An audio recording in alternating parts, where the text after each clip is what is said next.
History is full of heroes and villains, figures who inspire us and those who leave us recoiling in horror. But some leaders carved a path through history so drenched in blood, so marked by suffering, that their names echo with a chilling resonance even centuries later.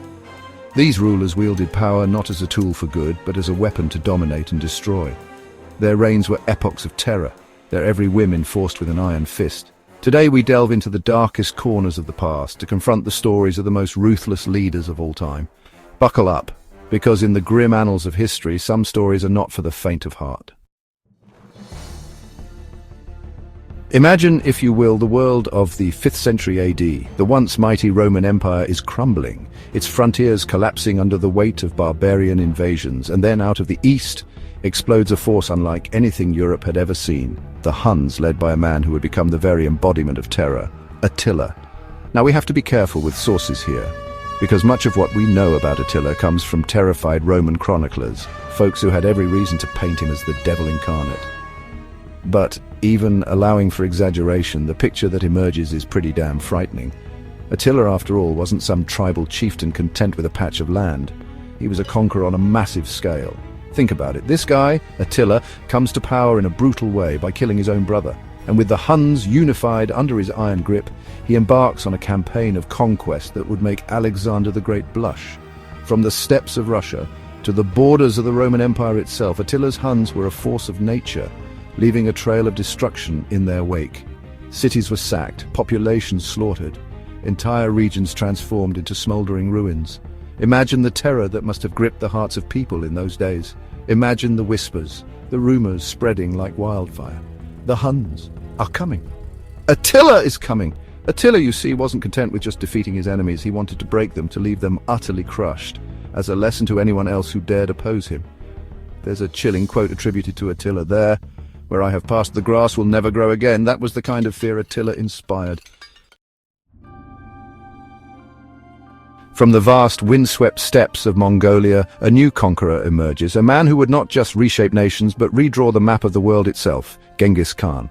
Born to Mujin, his early life was marked by hardship, by betrayal, by the kind of brutal experiences that forge a man of iron will.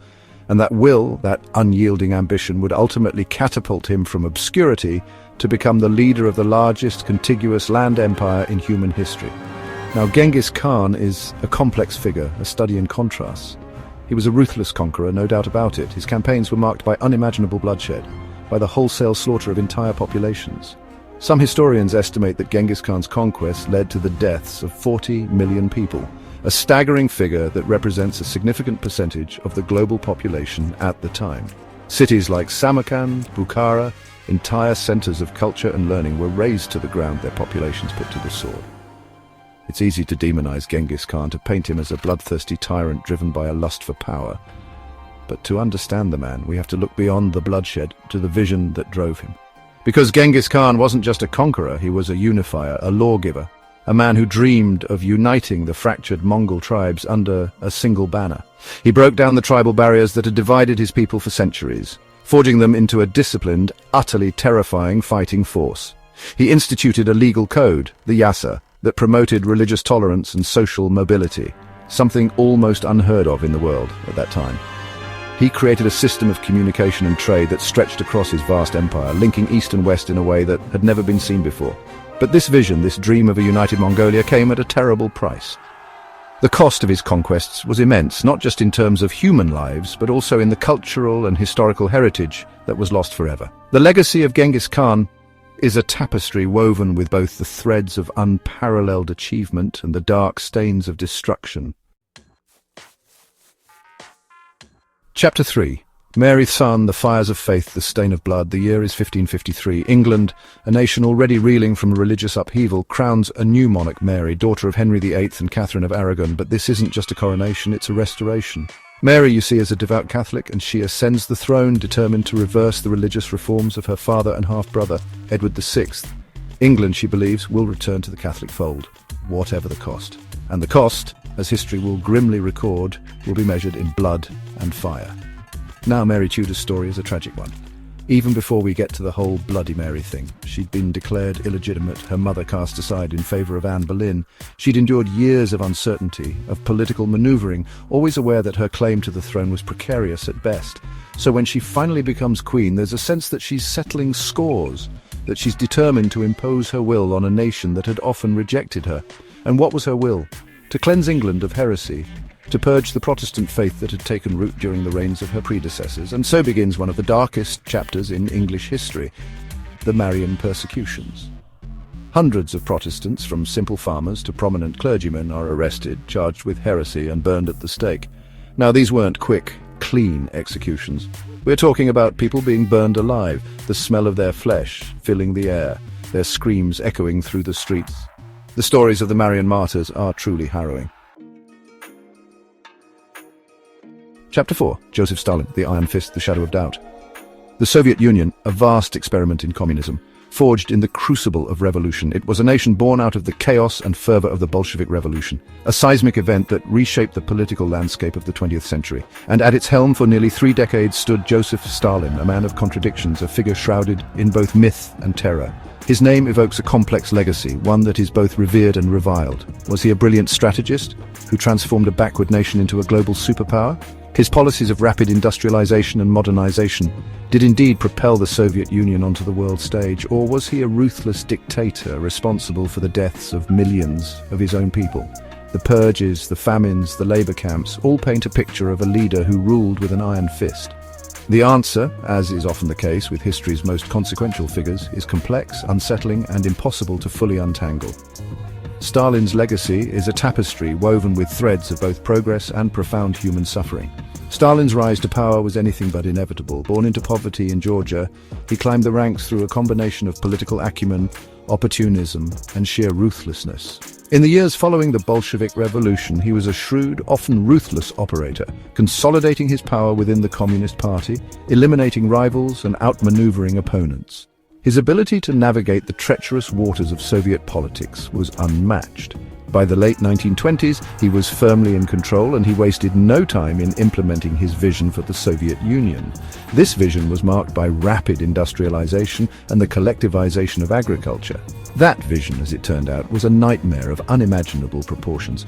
The policies he enforced led to widespread famine and suffering, particularly in Ukraine, where the Holodomor claimed millions of lives. To modernize the Soviet economy, Stalin embarked on a program of forced collectivization, stripping farmers of their land and forcing them onto collective farms. The results were catastrophic. Traditional farming methods were upended and agricultural productivity plummeted. Harvests plummeted, resistance was met with brutal repression, and millions died from starvation in the ensuing famine, a man-made disaster of epic proportions. The human cost of Stalin's policies was staggering, but the horrors of collectivization were just the beginning. Stalin's regime was characterized by a pervasive atmosphere of fear and suspicion. To consolidate his grip on power and eliminate any potential threat, Stalin unleashed the Great Purge, a reign of terror that swept across the Soviet Union in the 1930s. This period saw the execution and imprisonment of countless individuals. Anyone deemed a threat to Stalin's regime, real or imagined, was targeted. Party officials, intellectuals, artists, writers, even ordinary citizens caught in the web of suspicion. The purges decimated the ranks of the Communist Party and the intelligentsia. Millions were arrested, tortured, executed, or sent to the gulags, the vast network of forced labor camps that stretched across the Soviet wasteland. These camps became synonymous with suffering and death. The stories that emerged from the gulags are the stuff of nightmares. Prisoners endured unimaginable hardships, and many never returned. The legacy of Stalin's rule is a haunting reminder of the capacity for human cruelty. Chapter 5. Adolf Hitler, the shadow of evil, the echoes of genocide. We come now to a name that sends shivers down the spine, a name synonymous with evil itself, Adolf Hitler. His rise to power, his ideology of hate, and the horrors he unleashed upon the world stand as a stark warning against the dangers of unchecked nationalism, racial hatred, and the seductive power of totalitarian ideology. The atrocities committed under his regime are a grim reminder of the depths of human cruelty. To understand the man, we have to delve into the cauldron of post-World War I Germany, a nation humiliated, economically crippled, and searching for answers. The Treaty of Versailles had left the country in ruins, fostering a sense of betrayal and anger among its people. Hitler, a failed artist and decorated veteran of the First World War, emerged from the chaos, a charismatic demagogue who tapped into the anger and resentment that festered within German society. His oratory skills and ability to manipulate public sentiment were unparalleled. He offered scapegoats: the Jews, the communists, the liberals, anyone he deemed responsible for Germany's decline. His propaganda machine worked tirelessly to spread these toxic ideas, poisoning the minds of ordinary citizens. He preached a message of national revival, of racial purity, of a 1,000-year Reich that would restore Germany to its rightful place as a dominant power.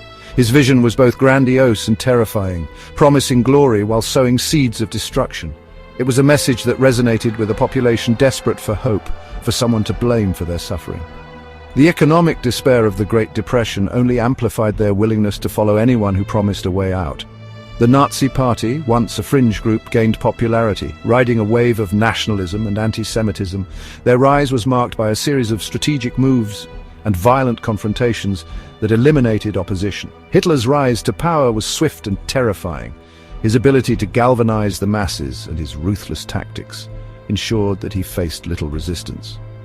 By 1933, he was Chancellor of Germany, and within a year he had consolidated his power, dismantling the Weimar Republic and establishing a totalitarian state. The speed and efficiency with which he achieved this was staggering. The world watched in horror as Hitler, emboldened by his early successes, began to implement his twisted vision. His ambitions knew no bounds, and his plans for expansion were meticulously laid out. Germany rearmed, defying the Treaty of Versailles.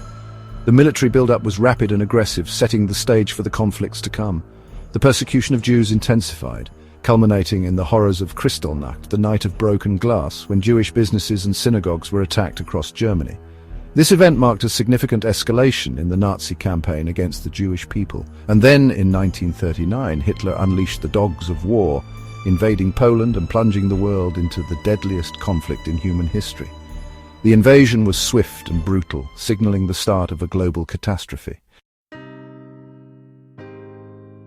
The stories of these leaders, as disturbing as they are, serve as stark warnings from the past. They remind us of what happens when power goes unchecked, when ideology trumps compassion, and when ambition becomes a license for cruelty. The echoes of their tyranny reverberate through history, a chilling reminder of the fragility of human civilization and the ever-present potential for darkness to resurface. History, even at its bleakest, is our greatest teacher. It forces us to confront the complexities of human nature, the seductive allure of power, and the devastating consequences of unchecked ambition. By studying the past, by understanding the forces that led to these horrors, we can hopefully learn from the mistakes of our predecessors and strive to create a more just and compassionate world. Share your thoughts below.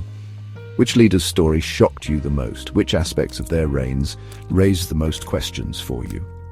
Don't forget to like, share, and subscribe for more explorations into the shadowy corners of history, where we confront the uncomfortable truths and grapple with the enduring questions about power, morality, and the human condition.